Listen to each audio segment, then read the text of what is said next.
O Japão é um país traumatizado, o único no mundo atacado por bombas atômicas. Agora o país enfrenta um novo pesadelo nuclear.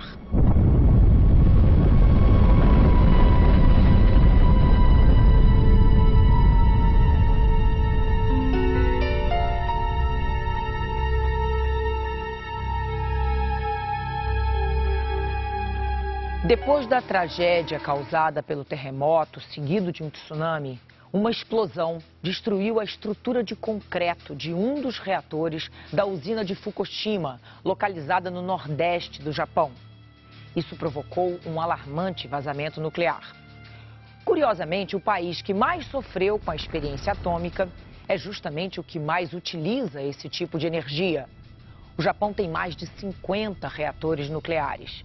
Só nos últimos 10 anos foram noticiados 7 acidentes. Alguns não chegaram nem às páginas dos jornais. O da semana passada foi, sem dúvida, o mais grave e fez os japoneses temerem uma outra história dramática.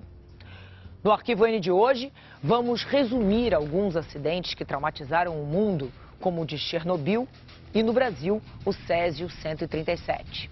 Vamos também lembrar esse inimigo invisível, a radioatividade. Ela não pode ser vista, sentida, mas está no ar.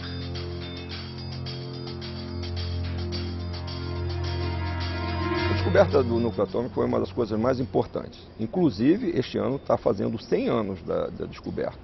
É um marco importante e que foi o princípio de todas as aplicações que se possam imaginar da energia nuclear. A energia nuclear tem diversas aplicações, mas esta aplicação para a geração de energia elétrica é uma das muitas aplicações da energia nuclear. A energia nuclear se aplica na agricultura, medicina, na indústria, no meio ambiente e em outras áreas da humanidade. Uma usina nuclear nada mais é do que uma instalação industrial que converte energia térmica gerada nas fissões em eletricidade que nós usamos no dia a dia na nossa casa.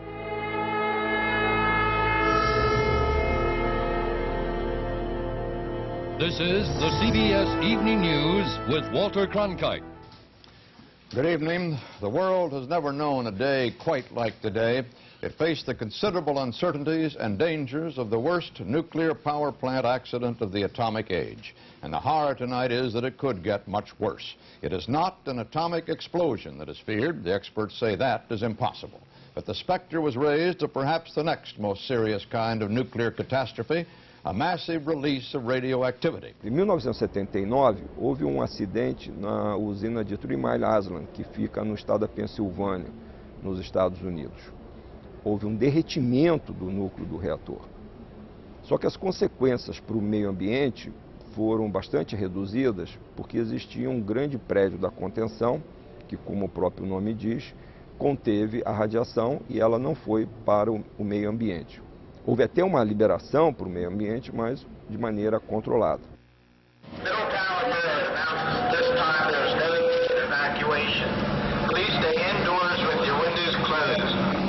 It began at 6:40 this morning and lasted until 9 o'clock. Another unexpected and substantial release of radiation into the atmosphere from reactor number 2. It produced a huge cloud of radioactive xenon gas and radiation levels 10 times the amount considered safe for the general public to be exposed to in a full year. When civil defense authorities learned about what happened, they immediately advised all citizens within a 10-mile radius of the plant, an area with a population of nearly 300,000, to stay indoors and keep all windows shut. We are simply asking everybody to be prepared to move, but do not move at this time. Nobody is in any danger at this time. Grupo de engenheiros da Comissão de Regulamento Nuclear chegou de Washington e detectou radioatividade a 2 quilômetros da usina. Mas o teor, eles disseram, não ameaçava a vida da população. O teor de radioatividade, informaram os engenheiros da usina, é o mesmo que uma pessoa recebe quando faz um exame de raio-x. Mas os agentes do governo estavam detectando índices mais altos. Agentes federais informaram que a usina tinha cometido 22 infrações na área de segurança. A usina negou as acusações. Na sexta-feira, a situação complicou. uma nova onda de radioatividade escapou da usina. Os técnicos disseram que tinha sido previsto. O governador disse que não. Mas o pior viria só no fim do dia. Foi quando engenheiros da usina e agentes do governo federal admitiram que o centro do reator poderia derreter. O presidente Carter estava numa visita política no estado de Wisconsin, quando falou pela primeira vez sobre a crise atômica da usina nuclear da ilha de 3 milhas. O problema era sério, disse ele. Não estava ainda resolvido, mas estava sob controle. Jimmy Carter conhece pessoalmente o problema. Em 1949, quando estava na Marinha, ele recebeu uma dose grande de radioatividade, quando supervisionava a limpeza de um acidente nuclear numa usina.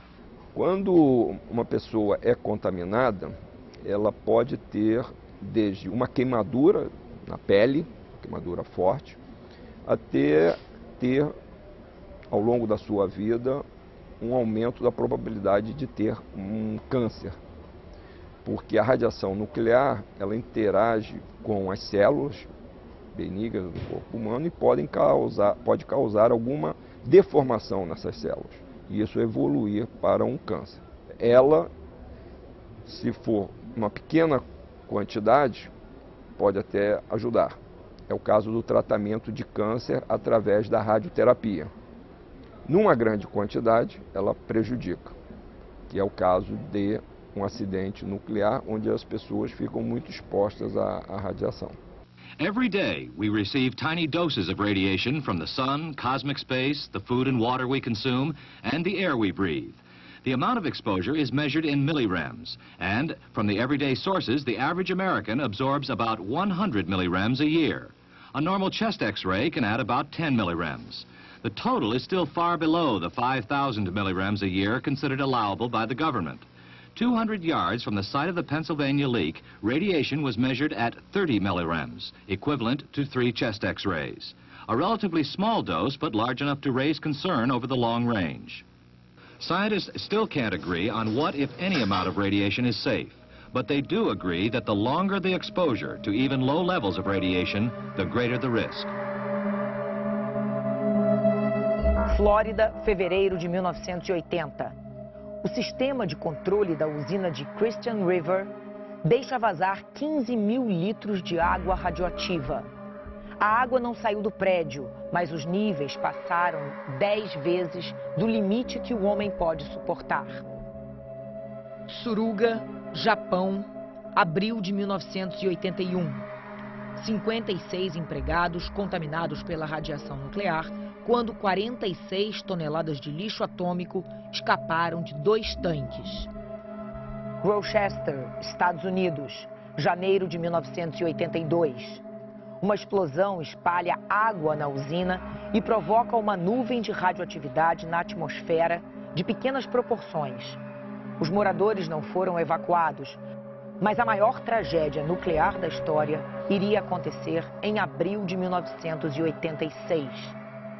Uma falha no teste de uma das turbinas de Chernobyl, na antiga União Soviética, viria matar imediatamente 31 pessoas, ferir centenas de outras e expulsar quase 200 mil moradores das localidades vizinhas.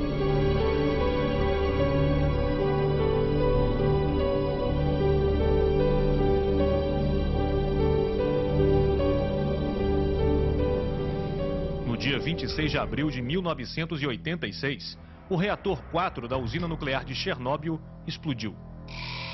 Mas poucas pessoas souberam. Os líderes da ex-União Soviética tentaram esconder o que tinha acontecido. Nos 9 dias que se seguiram à explosão, a intensidade da radiação liberada foi 1000 vezes maior do que a da bomba atômica de Hiroshima. Chernobyl foi o maior acidente nuclear em uma usina, quer seja na gravidade do ponto de vista de segurança nuclear, quer seja do ponto de vista do número de vítimas, quanto da área atingida. Tanto que esse acidente é o de número 7 na escala de acidentes nucleares da Agência Internacional de Energia Atômica, que vai de 1 a 7. O 7 é esse acidente de Chernobyl. A cidade tinha 30 mil habitantes e foi construída para os trabalhadores da usina. Aos poucos, os moradores foram se dando conta. Na manhã seguinte à explosão, tudo parecia normal. Parecia. Era um dia quente, ensolarado, a cidade tinha muita área verde, as pessoas viviam tranquilas. De repente, a vida mudou totalmente, diz Yuri Andreyev, que trabalhou como engenheiro em Chernobyl.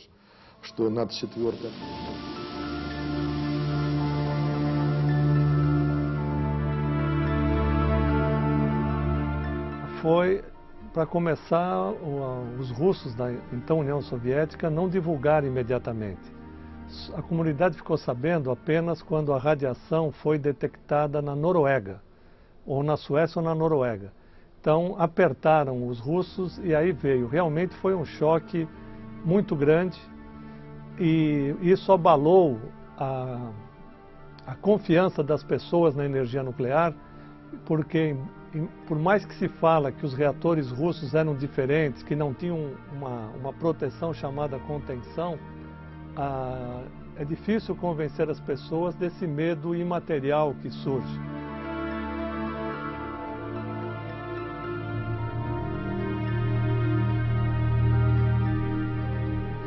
Embora soubessem que se tratava de algo grave, muitos não tinham a exata dimensão dos perigos da radiação.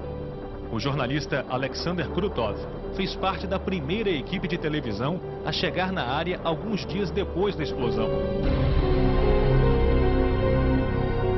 Quando as primeiras pessoas começaram a morrer por causa da radiação, o pânico se espalhou.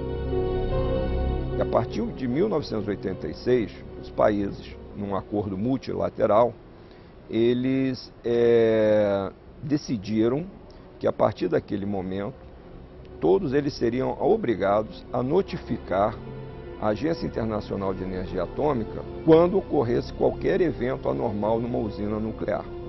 Mas as autoridades em Kiev, a maior cidade próxima, diziam que não havia com o que se preocupar. Só em 14 de maio, 19 dias após a explosão, o então líder da União Soviética, Mikhail Gorbachev, fez um pronunciamento pela TV. Como vocês sabem, nós sofremos recentemente uma tragédia, um acidente na usina nuclear de Chernobyl. Isso causou dor para o povo soviético e alarmou a comunidade internacional. Já era tarde. Por mais que se isolasse a área, milhares de pessoas já estavam contaminadas. Uma nuvem de radiação se espalhou pelo leste europeu e chegou até áreas da Itália, Inglaterra e Alemanha. 47 pessoas morreram pelo contato direto com a radiação nos dias seguintes à explosão. Outras 600 mil pessoas foram contaminadas pela radiação na Ucrânia, Bielorrússia e Rússia. Crianças e adolescentes na época, anos mais tarde, se tornaram adultos com câncer na tireoide por terem ingerido alimentos expostos à radiação.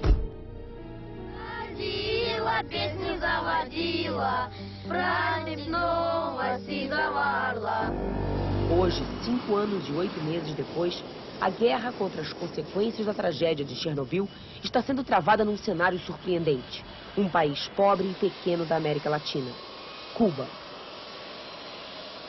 Aqui, as vítimas inocentes do desastre nuclear recebem como primeiro tratamento as flores e o carinho das crianças de Cuba.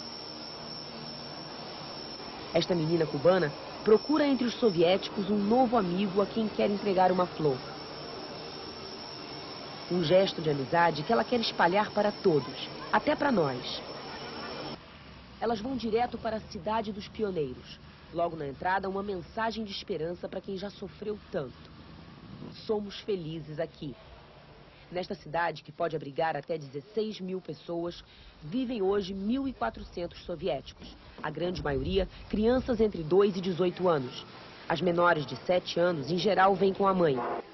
O contato entre duas culturas tão diferentes produz cenas interessantes. No princípio, os grupos de crianças lembram suas próprias tradições.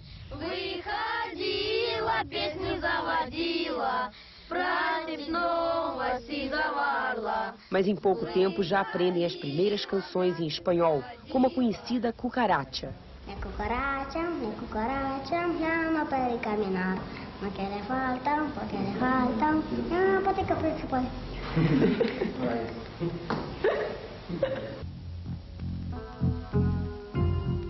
A aparência saudável dessas crianças esconde uma marca cruel e invisível da tragédia de Chernobyl: os traumas psicológicos. O médico cubano José Pinhon esteve recentemente em Chernobyl e conta o que viu. As casas estão abandonadas até hoje, com tudo dentro. Os parques de diversões desertos. Se isso foi impressionante para nós que estivemos lá por poucos minutos, imagine o que não terá sido para os que viveram essa tragédia. Muito desastroso.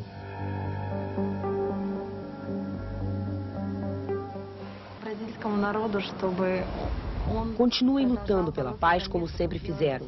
Não permitam uma guerra nuclear e evitem o desenvolvimento das armas nucleares. Espero que o mundo inteiro seja uma grande família de harmonia e simplicidade.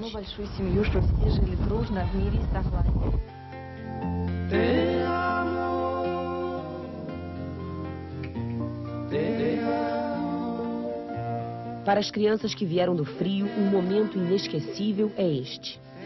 A hora de se despedir dos médicos e enfermeiras cubanas. A cerimônia do adeus é sempre emocionante. As vítimas inocentes de Chernobyl traduzem em abraços, beijos e lágrimas uma saudade antecipada que nenhuma palavra poderia expressar.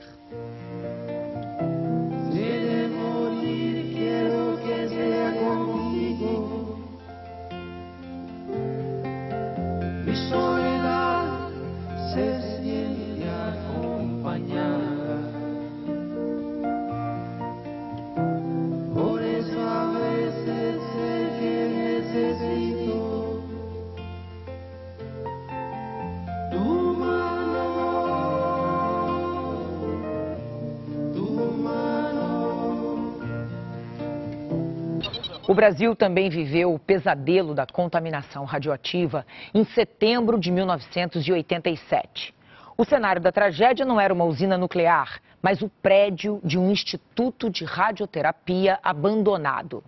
Os principais personagens dessa tragédia eram 2 mendigos, o dono de um ferro velho, sua família e seus amigos.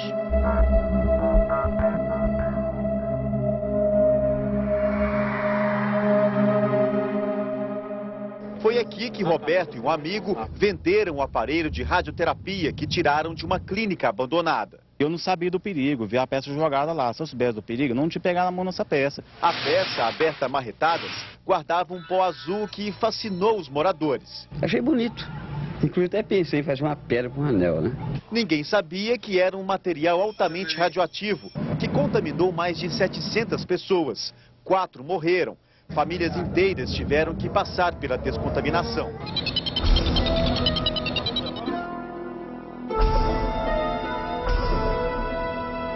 Da minha família já morreram 6 pessoas nesses 23 anos, né?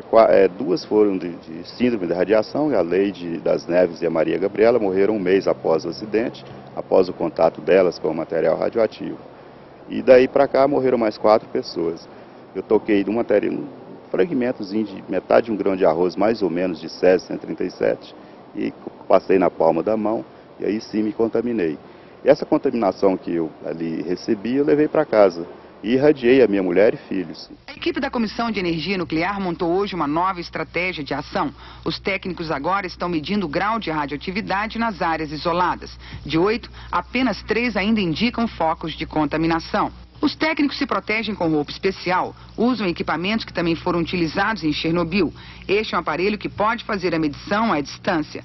Neste local, o nível de radiação ainda é muito alto. O normal seria encontrar índice 0. A Comissão de Energia Nuclear decidiu hoje que a cápsula de césio que provocou todo o acidente vai continuar por mais alguns dias aqui em Goiânia. A cápsula está isolada num bloco de concreto dentro deste prédio da Vigilância Sanitária, onde ninguém pode entrar. Só na semana que vem, a comissão decide quando a cápsula será enviada para São Paulo, onde será feito um estudo minucioso por técnicos da Comissão de Energia Nuclear. Esse material inicialmente foi colocado dentro de tambores, caixas metálicas, até contêineres marítimos.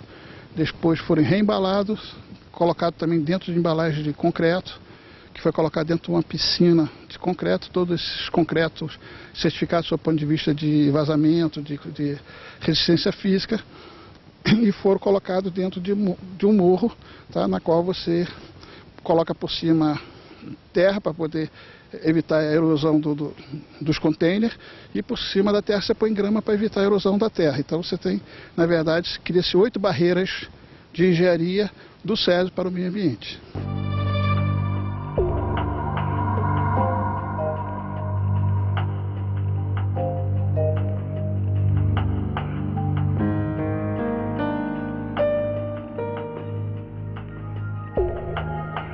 Parece que naquela época que aconteceu com a gente aqui, eu não acompanhava televisão, não ouvia rádio, nada. A gente ficou isolado, igual bicho, sabe? E então parece que agora que eu tô tendo a oportunidade de ver, sabe? As polícias, correria, as pessoas lá trabalhando de uniforme, de máscara, de tudo, sabe? Parece que agora que eu tô aprendendo o que é a radiação. Por pior que seja a tragédia, você tira uma lição dela. Então eu quero aprender. Eu nem tinha ouvido essa palavra radiação. Eu nem sabia do que se tratava, o que era. Hoje eu já sei, eu vivo na pele.